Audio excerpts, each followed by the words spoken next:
Hello everyone, welcome back to the Sims Combat Network, but more specifically, welcome back to the SCN News, and today we're bringing a Misfits edition. We've got a lot to talk about when it comes to the card that's coming up tomorrow, KSI versus Tommy Fury. We're talking about Logan Paul and Dylan Dennis, Big John Fury. There's a lot of chaos happening right now in the Misfits division. Firstly, let's get started off with Dylan Dennis and Logan Paul getting into a brawl at the, I don't even know what to call it, face-off that they were going to do. Logan Paul has thrown an object at Dylan Dennis, and Dylan Dennis has then proceeded to throw a microphone back at Logan Paul, which has caused a cut and swelling on Logan Paul's face. Now, they've all responded. They're saying that Logan Paul's fine and he'll still be able to fight. But if you've got a cut on your face and swelling, I don't know if that's going to be good to go. A doctor has the most important opinion on a fighter being cleared or not KSI or the ones who run Misfits. So if he can get cleared by a doctor, then he's good to go. But we saw Dylan Dennis facing off with Platinum Mike Perry. Two MMA fighters going at it, and I think we should do it Pride style and just turn it into an MMA fight, because why not? Why not? They used to do MMA fights in Pride rings, you know, the squared circle. They used to do it all the time. They're going to do that. Just change it to MMA. Makes it much better. We don't need to see a boxing fight. Mike Perry's a bare knuckle boxer and Dylan Dennis is a jiu-jitsu fighter. But let's get back to Logan. If Logan can get through the cut and the swelling, then I am expecting a fairly easy night for him. But I cannot believe the turnaround in fan base of Dylan Dennis. Logan Paul has done some very wrong things for an entire fan base to turn against him and side with Dylan Dennis.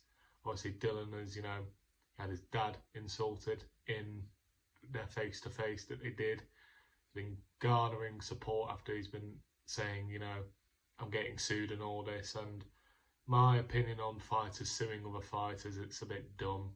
You're not going in there to shake hands and be nice. You're there to take something from someone, and there's respect, and then there's being a little bitch, and that's what Logan is doing right now. Because how on earth can you threaten someone with legal action and expect to have any form of respect when you can't take it? It's one of them. But I'm hoping this fight goes ahead. There's been a lot of build-up for it.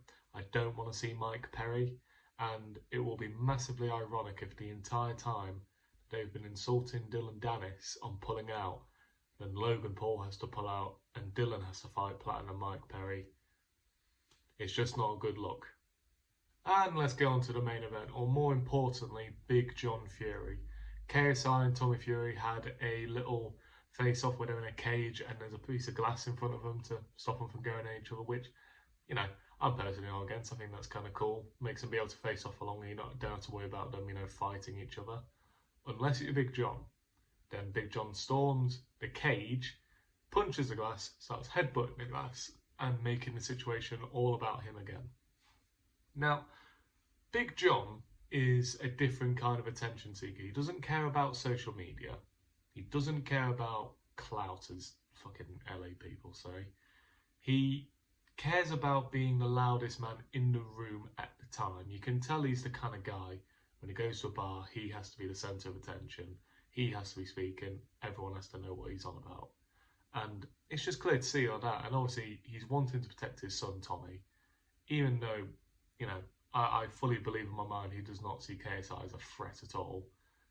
He has that father instinct to try and protect his son. But it's not making Tommy look good at all when your dad is constantly fighting for you. It's one of them. KSI wasn't fazed at all when Big John started punching the cage. And, it doesn't look good for Tommy when your dad's just stepping in every single time. But one thing that would be hilarious to watch would be on the undercard, Big John versus Greg Paul. We saw Big John squaring off with Greg Paul, but Greg Paul's been mouthing off at him online, saying all this and that, and he meets him face to face, and Big John says to him, "You think you can beat me?" And Greg Paul shits himself. It's like, no, I don't want that. And Big John wasn't having it and had to be separated from him yet again. How many people has Big John had to be separated from so far on Misfits? It's unreal, more than anyone I can imagine. But yes, that is the fight I want to see. John Fury versus Greg Paul, why not? It's weird though, because Big John just came out and said that if there was only one name that could bring him out of retirement, and it would be Mike Tyson. Yet he likes to fight every single person he can see, and he can't help himself. He can't help himself, bless him.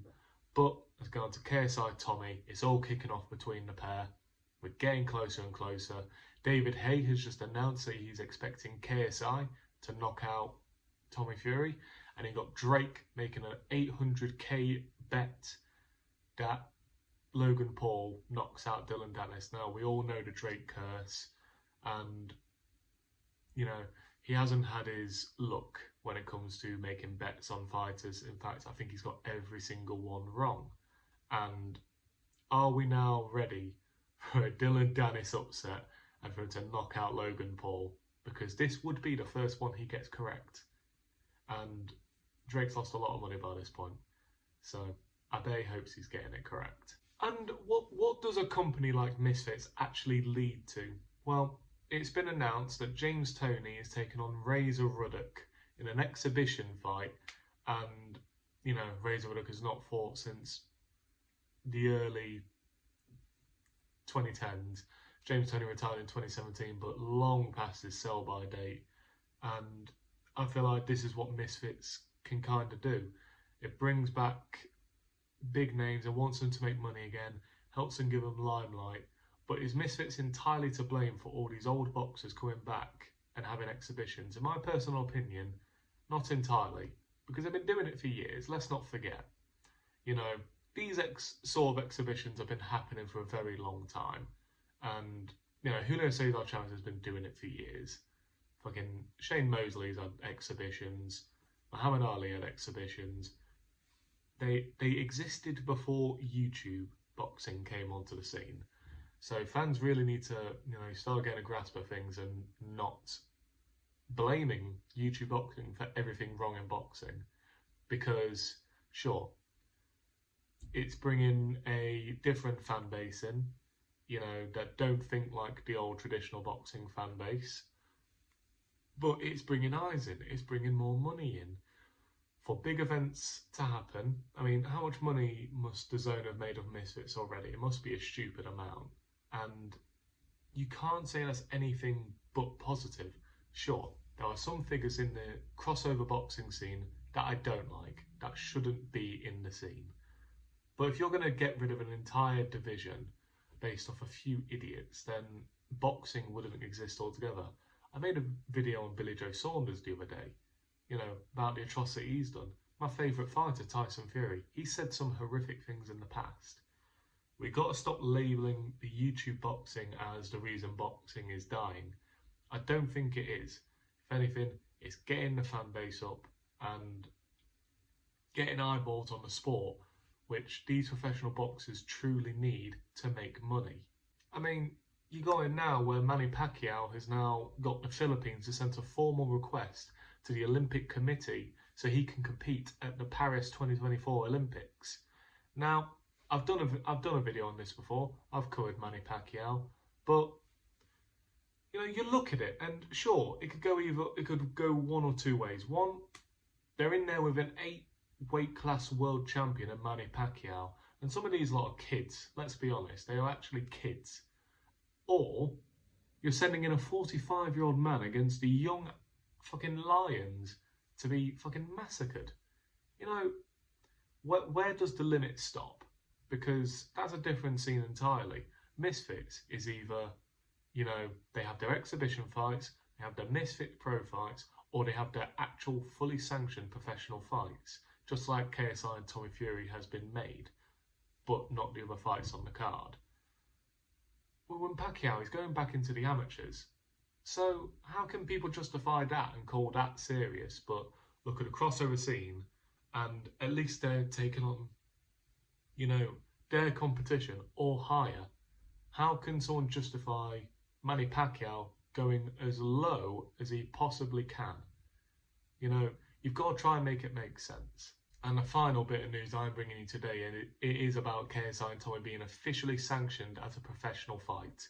This will go on their BoxRec records, and KSI could either end up being 2-0, or Tommy goes to 10-0, or if a draw or no contest happens, then that is that. But that's officially been sanctioned as a pro fight. None of the other fights have been. They are under a new label on BoxRec, which is Misfits Pro, which is obviously, they are sanctioned by the Professional Boxing Association, PBA. And yeah, every fight is a professional fight unless it is actually classified as an exhibition.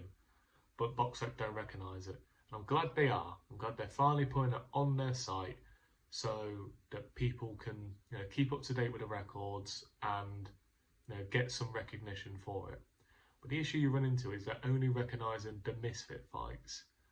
You've got to go back and look at all the other fights before that. I'm not talking about Joe Weller versus KSI and Logan and that, the first lot, because those were amateur fights. They were considered amateur fights, which should be on BoxRec as well. But it's weird. You can tell BoxRec really hate the YouTube boxing scene, and they're just doing everything they can to try and make it not look professional as it possibly is, when these lot are actually training so hard to make a scene look good. And it is hypocrisy at the end of the day, because if you're going to sanction Jake, then why are you sanctioning these? These YouTube lads have been training boxing the entire time, whereas when Jake fights fucking Tyron Woodley, who probably did one boxing session a month for his career, it's stupid. It is really, really stupid. And that's all I've got to talk about today. Thank you for watching the SCN news. I know it's been a bit more of a ranty episode, but I gotta get the news out there, and I gotta get my personal views out there. If you don't like my views, then tough. I'm gonna give you my honest views. That's how it is. Thank you all very much for watching. 3 days in a row I've been uploading, and it will continue tomorrow. I'll be bringing you my full card predictions for KSI Tommy Fury, and I want to cover every fight. I want to make sure everyone gets recognised and give you a good video, hopefully. Right, please like, subscribe, share. Don't forget to hit that notification bell so you never miss a video, and I'll see you all in a bit.